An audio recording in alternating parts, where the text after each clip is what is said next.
Is it easy to get saved or is it hard? Because some people say, oh man, it's really hard. You got to commit, you got to dedicate, maybe you got to recommit, you got to be sold out, you got to be radical, you got to have lordship. You can't just call him Savior. You got to make sure he's Lord. You got to make sure he's Lord of all your life. And somebody says, oh, well, I'm still struggling. You know, sometimes I gossip, sometimes I slander, sometimes I struggle with lust, sometimes, oh, well, then you might not be saved because you didn't make him Lord of all your life. You got to make him Lord of everything.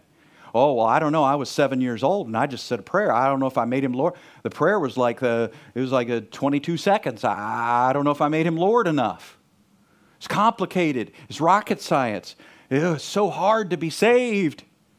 And yet, John is saying, whoever believes that Jesus is the Christ is born of God. Man, that doesn't sound complicated. We're going to be shocked at the people who are in heaven.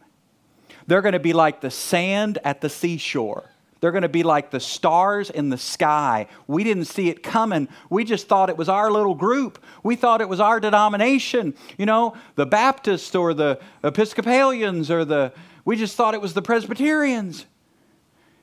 It's anybody and everybody who calls on the name of the Lord. It's a lot of people.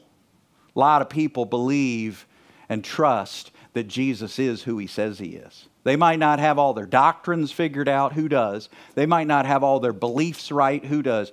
But when it comes to Jesus, they're saying, yeah, he's God, and he's got the authority and power to save, and I'm letting him save me.